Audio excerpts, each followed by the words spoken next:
Mr. Pop.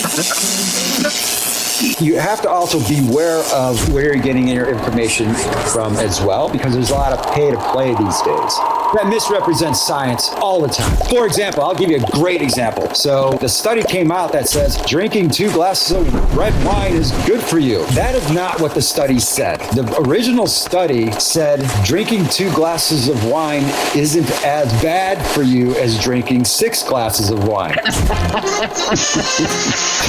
right? But the media said it's good for you.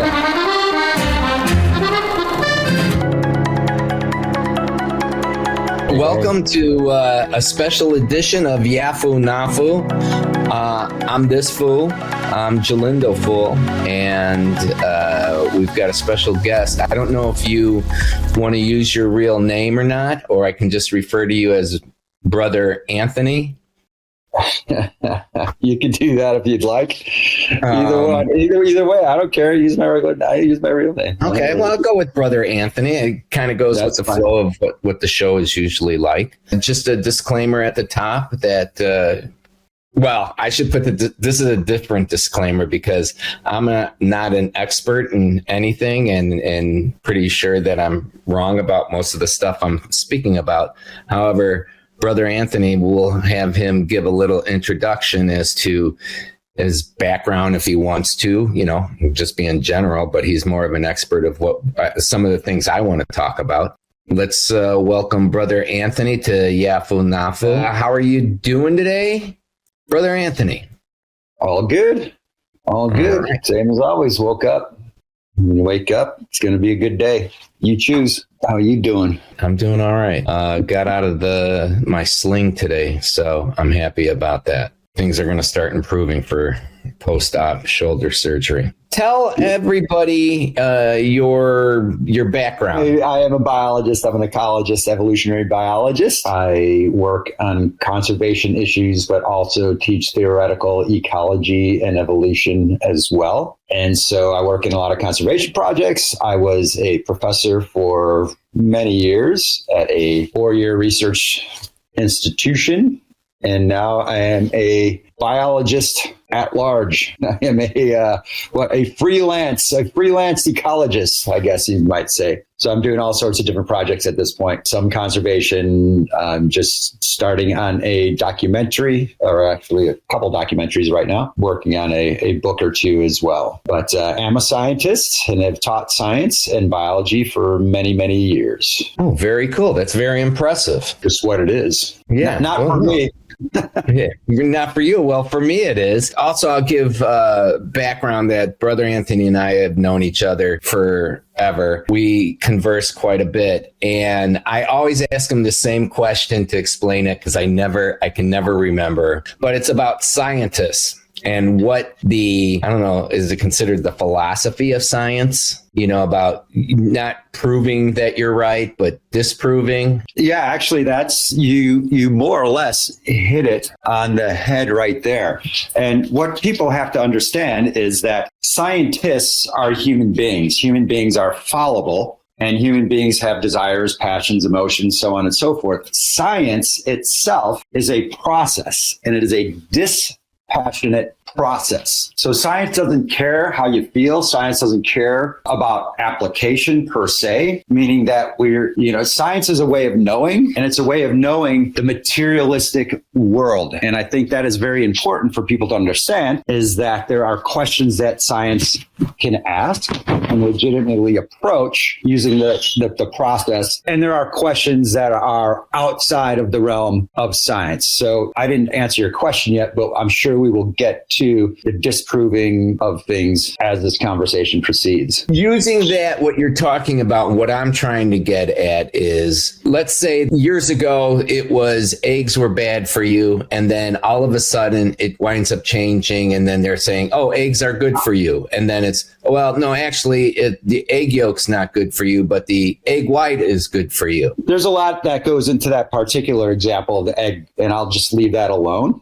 because there's a lot of depth to actually approaching that. But I think the example is a good example in that science is always evolving. Science is not tautology. It is not dogma. What we're talking about is science necessarily must evolve, and that is a strength of science. Why must it evolve? Because, well, as we gather new data sets and we have the capability of analyzing different kinds of data sets, whether that's computer power or something like that, gathering up new information, strength of the equipment we use, whether it's microscopes, telescopes, so on and so forth, statistical design, all of these things go into science, and science builds on itself. So for a more recent example, Dr. Fauci during the COVID, 6 months after he first was giving statements about the COVID and that kind of a virus, people were saying, oh my gosh, he's flip-flopping, he's wishy-washy, he's changing his mind. Me as a scientist, if he didn't change his mind, I would find it extraordinarily suspect. Okay. Because on day one, all we had to go on were similar types of viruses, and that's what he was going on. But as we learned about this specific type of virus and how it works in the human body and what it can and cannot do in a human body, then he had more information on how to respond and how to react and direct and have recommendations to the general public. So had he said the same thing after 6 months worth of new information, new data sets, new ways of looking at these things, new information of the relationships with other viruses, so like the virus family tree, if you will. Again, if he had said the same thing, I'd have been, this guy's not worth his salt in science. Like he's a joke. Okay, that makes sense. Yeah, the more information that you have. This is the only thing I can tell you is I got this one piece. That's it. That's all I know. I'm going to make my guess that this is probably not a good idea to go and do. And then after months come through because it's brand new and you get more information, you're like, oh, I was wrong about that. And now with the new data that we have. And it's not necessarily you were wrong. You were right at that point, or you had the best explanation at that point, given the information you have at that point, which may change. And again, that's a power and a strength of science, not a disservice or a weakness of science. That's good, because I think that most people aren't aware of that. They're the Monday morning quarterback. Scientists. Right. Yeah, or scientists. Yeah, Monday morning scientists. Now they're smarter than the scientists. There's a great meme that was out there. I think I probably sent it to you. Some old guy sitting in front of the computer going, oh my gosh, hon, I just discovered something that all of the greatest experts in virology missed, Right. Well, how could they possibly have missed this? Well, they didn't miss that. Another really important point, not only about the evolution and the plasticity of science itself, that I think is very important, is that when a study comes out that possibly refutes other studies, that doesn't mean that is correct as well. So what I mean is, particularly in the news cycles, news agencies tend to cherry pick studies that say one thing that basically sell a lot of newspapers, but you have to take the totality of our full understanding about a certain topic. I'll give you an example of that. So outliers, what we call them in science, an outlier study, or data points that are outliers, don't overturn everything. They just give us new information. And then what we have to do is go back and look at why that particular data point or why that particular study might be a potential outlier. What was different? Were the conditions the same as all these other studies? Was it a weather factor? Was it a unintentional bias that the scientists, chose the data subjects or something like that? So that gives us more information. It doesn't necessarily overturn everything we know. And so the example I was going to give is a few years back on the cover of Time magazine, they actually said, and this is just absolutely asshattery, that butter was healthy for you. There is nothing healthy for you in butter. All right. So there was one study funded by, go figure, the dairy industry that suggested butter was healthy for you or had beneficial properties to it. Now, the overwhelming totality of evidence suggests butter is very unhealthy for a human body. This one, again, industry-funded study, everyone glommed onto. Why? Because it's more exciting than saying butter is unhealthy for you. That doesn't sell magazines, right? That doesn't sell Time magazine. So they started this whole thing that butter, and even putting butter in your coffee, some people were claiming, that you should put butter in your coffee. Like, this is just asinine. You have to look at not only why is that study particularly different, but again, the totality that every other research and publicly funded, meaning from National Science Foundation, National Institute of Health, that has no skin in the game. Like, if you look at what those research come up with, is butter is not healthy for you in any kind of way. So one study doesn't necessarily overturn everything just because it happens to be the latest study. So you have to kind of follow the funding trail as well. But and another really good, I think, important and contemporary example is climate change. So you have all these different kinds of models going on with climate change, and we have all these data, independent data sets that corroborate that the climate is changing, but not only that the climate is changing, but it's because of human activity on the planet and human behavior. You're going to have some naysayers, and you might also have some like those dogs. That's the dogs. The dogs are the naysayer. Charlie back there is a naysayer. He disagrees with you, but go ahead. Charlie loves butter. What can I say?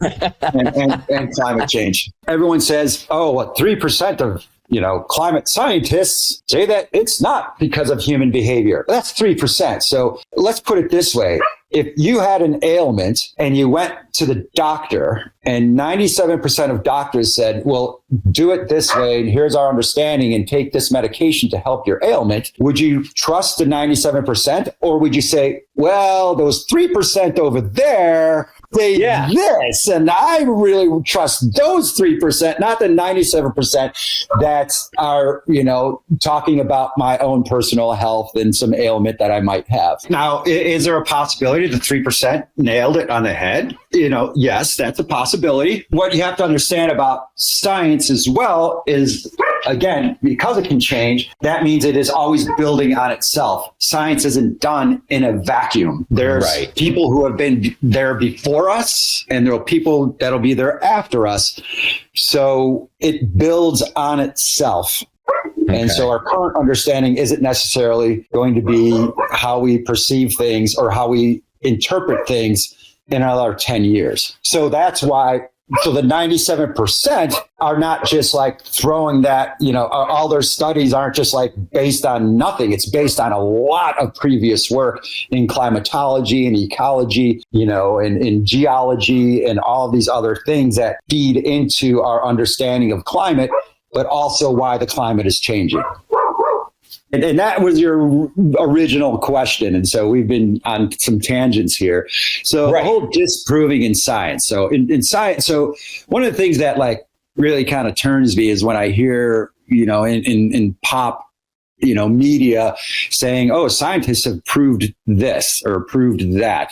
When in reality, we don't prove anything in science.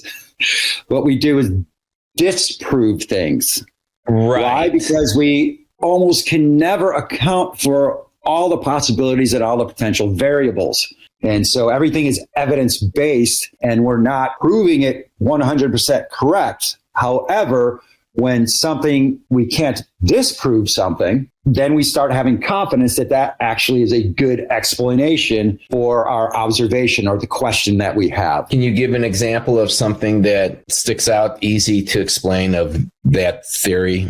Everyone always says theory, when they really mean hypothesis or hypothesis. Hypotheses are fleeting. Hypotheses can change, but theories generally don't. So the theory of evolution has so much weight and so much evidence that support it. We can't see another way to explain biological diversity. Pluto is no longer a planet. How does that, what you're talking about? I'm not a cosmologist, but my understanding is that because we found out more information about Pluto itself, relative to how we define planets, Pluto didn't fit that definition anymore because we gained new information about Pluto and also the orbit of Pluto as well, relative to how we explain orbits of other planets. It got demoted, and that was that. Now we know it's basically a comet. But that's a great example that you just brought up, Brother Bob, because you need to be convincing. Like, it's just not one piece of evidence that demoted Pluto, not just like its chemical makeup and, all of these kinds of things and its size and so on. There were a number of things that suggested it should not be considered a planet. To get back to the climate thing, it's not just one piece of the climate. And there's 5 aspects to how we define climate. It's not just one aspect of the climate that is changing. It is all of these 5 aspects of climate that all independently corroborate that the climate is changing. So it's not just one piece of evidence like, oh, I'm going to run around and go, climate's changing, the sky is falling. No, it's all these different independent, data sets about different aspects of climate that all corroborate the climate is changing, but also corroborate that it's us. Right. Meaning, the glaciers melting. That's one thing. Oh, different Correct. species dying. That's a different thing. Precisely. So that's the biosphere you just talked about. That's the cryosphere you just talked about. The lithosphere you just talked about, because glaciers are melting, we're exposing more land. Because we're exposing more land, that is radiating. We got a lot more dark surfaces on the planet, which is now absorbing more heat instead of reflecting more heat when we had more glacial ice on the planet. Right. When polar caps were bigger. So exactly, we have all these, the hydrosphere, all the water. We have acidification of oceans. And also, I'm sitting right, not even a quarter mile from Lake Michigan. They're acidified as well, all of the Great Lakes. They're warming up. We don't get ice pack in the Great Lakes anymore like we used to. And so the shores are being damaged and so on and so forth. But all that ice used to reflect all of that solar radiation, which kept the planet kind of temperate. Now it's steamrolling and spiraling, heating up much more rapidly than it has had. Right. So now when some asshole on the news goes or it doesn't have to be on the news, it could just be any asshole on the street that says, I don't like climate change. It's just warmer. That's all. And they're just basing it on one thing of it just being warm and not taking in all of this other stuff. It's not only getting warmer. And remember, it used to be called global warming. That's an accurate descriptor of what's going on with climate. However, why it went to climate change is because other areas will get colder, others will get drier, others will get wetter, others will get, and so on and so forth.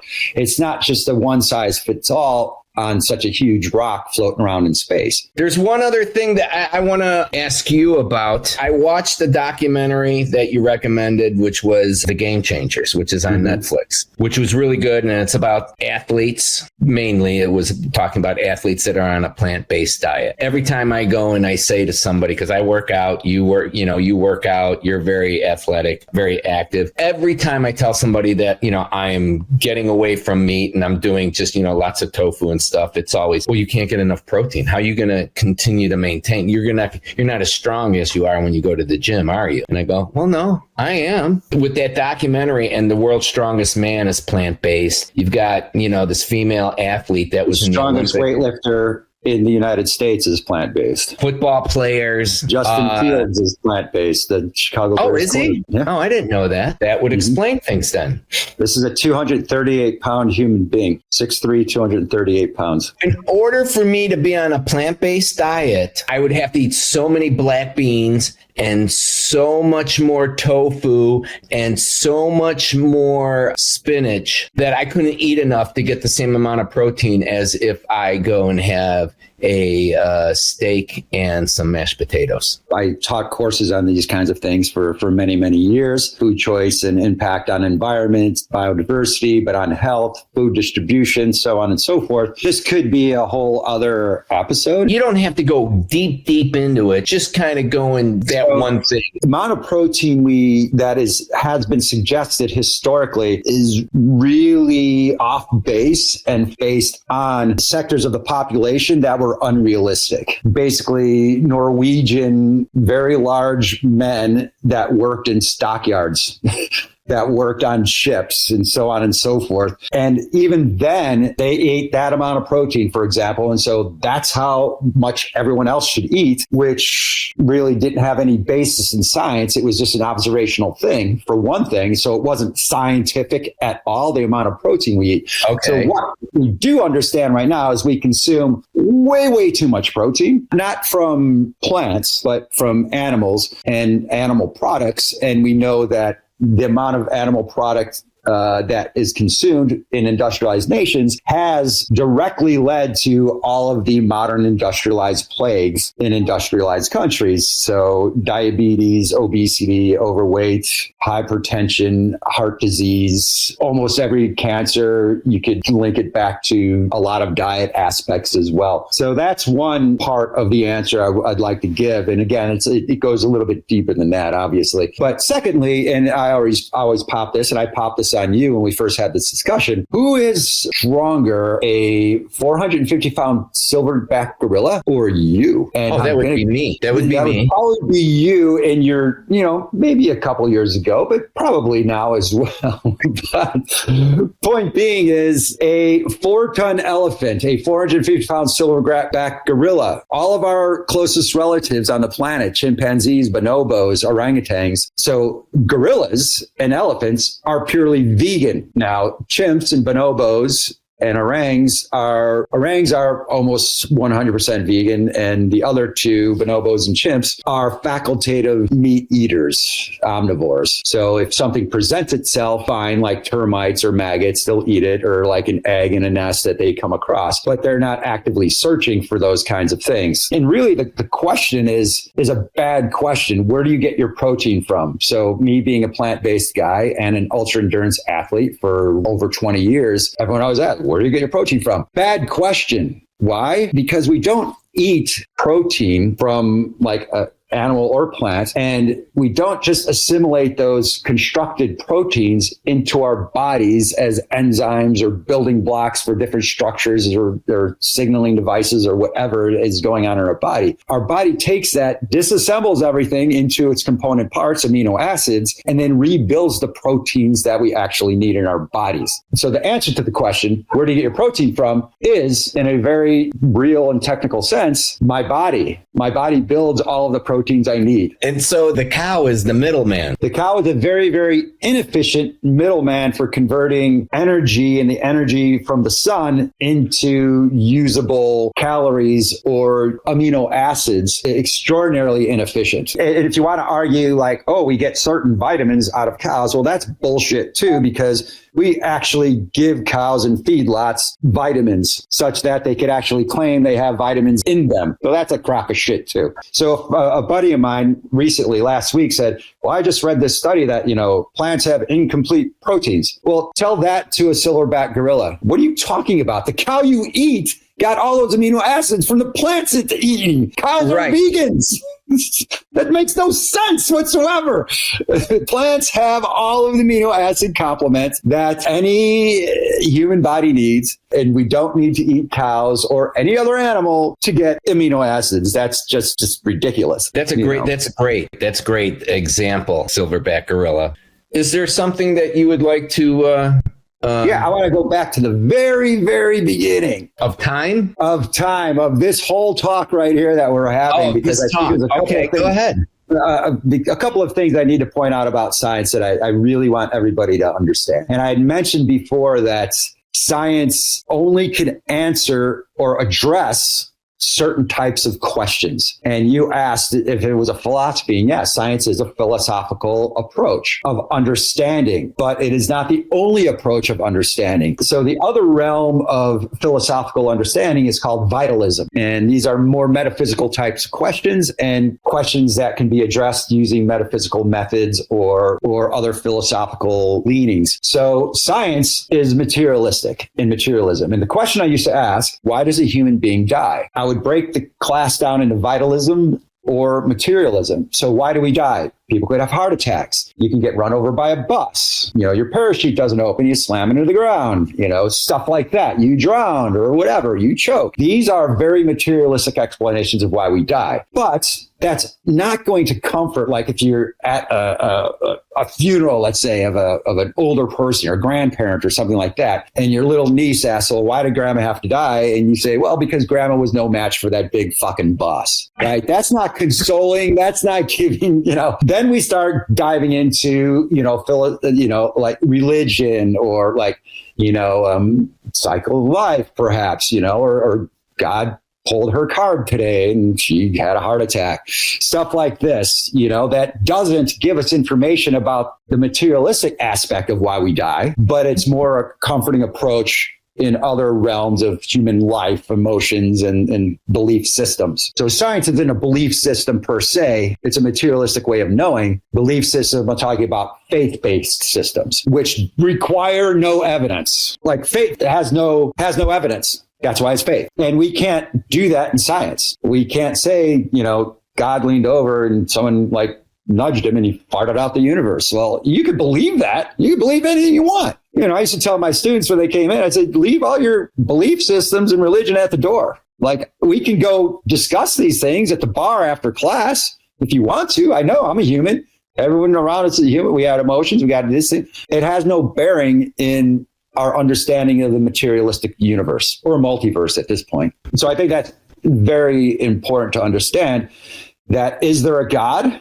Are there ghosts? Well, we can't answer that in science. We don't address those types of questions. So the second thing I wanted to talk about really quickly is that science has limitations, and they're pretty fundamental limitations and assumptions. But if we're going to take science as a way of knowing the materialistic universe, we have to have these really unprovable assumptions about the nature of the universe itself. And again, these are very remedial, but necessary if we accept science as a way of knowing the materialistic universe. So there's really only three. The universe is real, can be perceived and understood by our brains. So we're not living in some sort of matrix world of, so things we see are actually happening and they are real. We knock on the table, that's actually a hard table because we all agreed it is, and that is real. Secondly, that the phenomena we experience in the materialistic universe are all due to knowable causes. So we can actually understand the causal relationships between things as well. So it's real and understandable. Also, we can know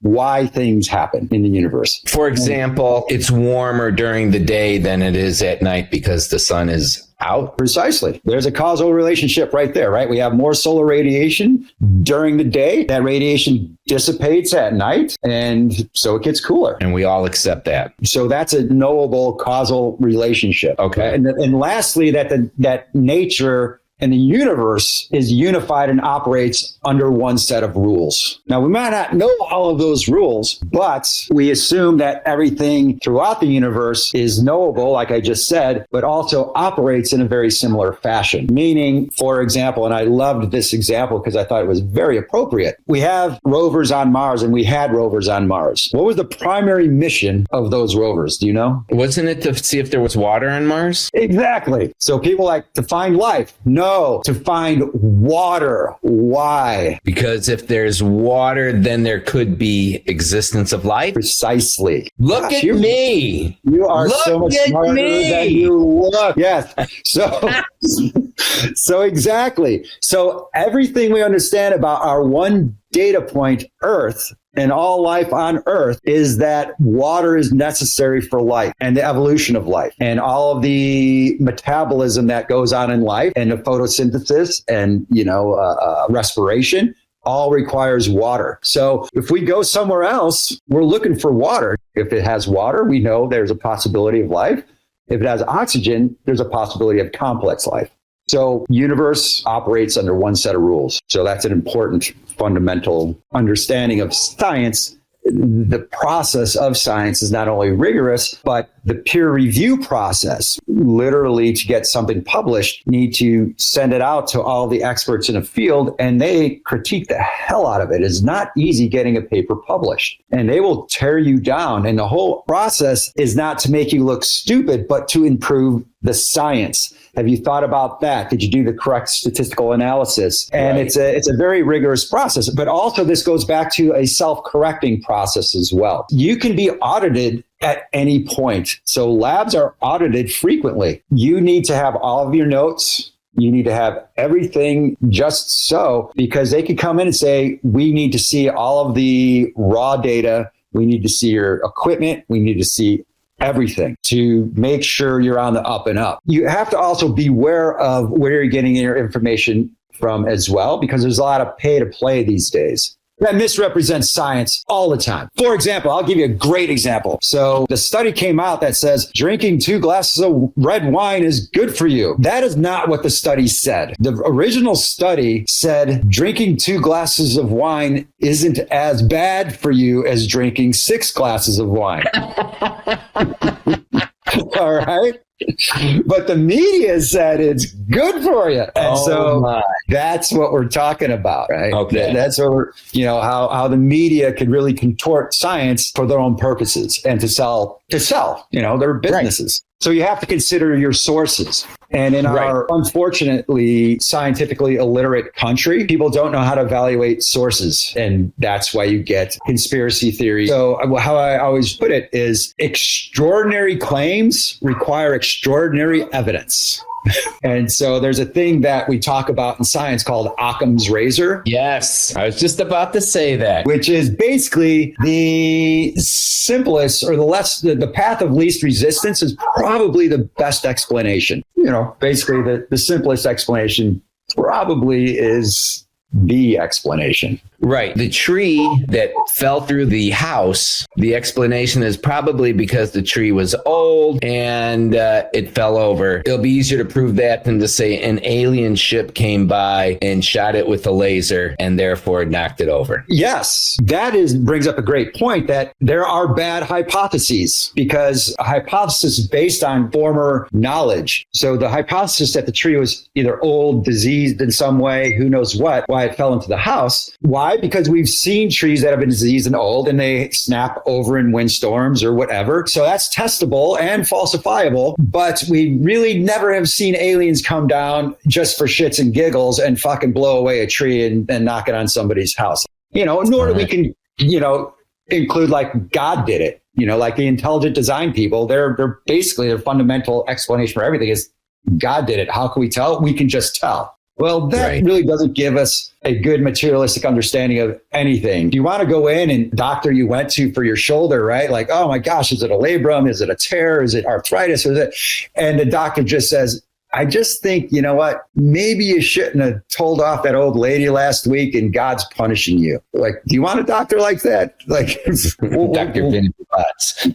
Yeah, Vinny Boombots, right? No, God did it. God is punishing you now. Well, how do I get this shoulder fixed, asshole? Maybe we wrap with this. It's disheartening to see people being so untrustworthy or distrustful of science. And really, these human beings are cherry picking. Oh, I don't think what Fauci is saying is jiving with my worldview. Who gives a fuck about your worldview? Because it's got nothing to do with the evidence that he's presenting as far as how we combat this thing and our understanding of it and the vaccine process and developing the vaccine. But that same person that is critical of Fauci, for example, we'll just go back to him again, is also eating. And if you're eating in this country or anywhere on the planet, outside of hunter-gatherer societies, you're eating because of science. And these same people probably drive cars. You're driving a car because of science. You are going to the doctor and figuring out your shoulder or some other problem you have because of science. But all of a sudden you distrust this whole powerful process of science because somebody came out with an explanation that doesn't corroborate your worldview of something or your political affiliation or something like that. Science serves everybody. It doesn't serve political parties. It serves society as a whole. So this whole cherry picking attitude that people have is horrifying, but it's also damaging. It's generating a narrative that somehow science is a bad thing when people use science every single day of their lives. Everything we do is intricately embedded in science, whether you're driving a car, turning your heat or air conditioner on, doing a podcast. We've figured all this shit out because of science. Like, this is not something light. We will figure other stuff out. How do we know that the climate's changing? Science. Like, this is powerful stuff here. That shouldn't be fucked with. Right. You know, and there's a rigorous process of going about it. Are there unscrupulous human beings that are in science? Abso-fucking-lutely. There are, but there's unscrupulous people in any walk of life or discipline of life, regardless of occupation. So it's a powerful thing, and we shouldn't take it lightly, and we shouldn't be so cavalier. I'm talking about people who are cavalier about, oh, it's, you know, what the hell do scientists know? Well, you're only existing because of science. All right, Brother Anthony, I appreciate you taking the time to come and talk to the fools out here, enlighten us. The Tao Te Ching says, what is a fool but a wise man's job? What is a wise man but a fool's, not investment, how is it put? Like, something to emulate. Well, to quote the great philosopher Bandit Darville from Smokey and the Bandit, portrayed by Burt Reynolds, we ain't never not made it yet, have we? And with that, we need the fools. No, we need the fools. Everyone should be at least understand science. All right. Well, thank you. And to all the fools out there, be good to one another. And Absolutely. We'll catch you later. Cool. Ciao. Ciao.